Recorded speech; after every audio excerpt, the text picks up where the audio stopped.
Now, here's a quick one about a former Tinderella who's learned the hard way that actions have consequences, and her past will come back to haunt her when her boyfriend kicks her to the curb. Title: My boyfriend of 2 years broke up with me because I slept around on Tinder before meeting him. She says here, I'm devastated right now.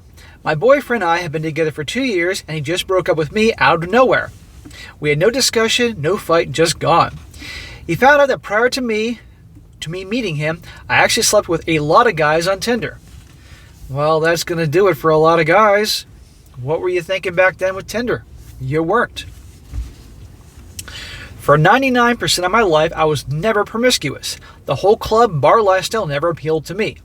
But a friend of mine downloaded this dating app called Tinder, and she was telling me how she was able to meet up with guys that she never would have given her the time of day in real life. I gave it a shot, and initially it was a lot of fun. Guys that were the prom king, muscular, had big you-know-whats, were all giving me attention that I never had before. I did it for a while. In total, I slept with 11 guys, and I realized that I just didn't want to be that F-buddy for the rest of my life, so I stopped. So, where are the problems there? She said, 99% of my life, I was never that way. Well, look, even if 99% of your life you never did it before, if you spent 1 month and you hooked up with 100 guys, which a pretty girl could do on Tinder, that's 100 guys. That's going to turn off a lot of people.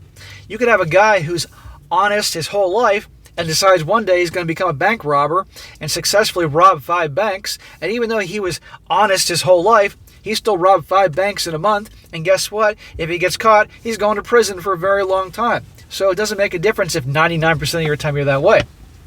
And by the way, of course guys were giving you and the other girl attention on Tinder because it's for a quickie. They don't have relationships with you.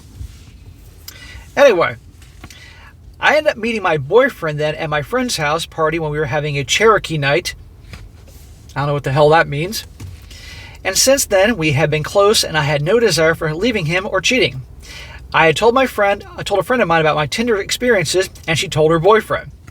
What I tell you about girls not being able to keep secrets? And somehow it ended up going back to my boyfriend. And after that, he just lost it. He asked me if it was true. I didn't get a chance to explain myself, and he just left. He told me that he didn't want to see me again, that I'm disgusting and used up, and that only a desperate idiot would ever want me seriously. I've been so hurt by his words. I have no idea what to do. I've tried to get back with him, but his heart seems set. Please help me. Honey, there is nothing you can do. You made your bed, you lie in it. No pun intended about the beds. The best thing you can do is accept that you made bad choices when you were younger. A lot of young people do, but particularly this Tinder thing, and it's going to turn a lot of guys off. And the only thing I can recommend is in future relationships, you are upfront and honest about your past. And by the way, that number 11, I'm not quite buying that, because we all know darn well that both men and women lie through their teeth about their numbers. Women cut down their numbers substantially because they don't want to look like, HOE bags to their boyfriends, and guys exaggerate their numbers because that's just what guys do, and they want to look cool in front of their buddies. You let the guy know in advance, and he can make the decision. That way your time isn't wasted. And if he doesn't care, okay, he doesn't care. But if this is sprung on him down the road, if he finds out, the odds are a lot of them are going to leave.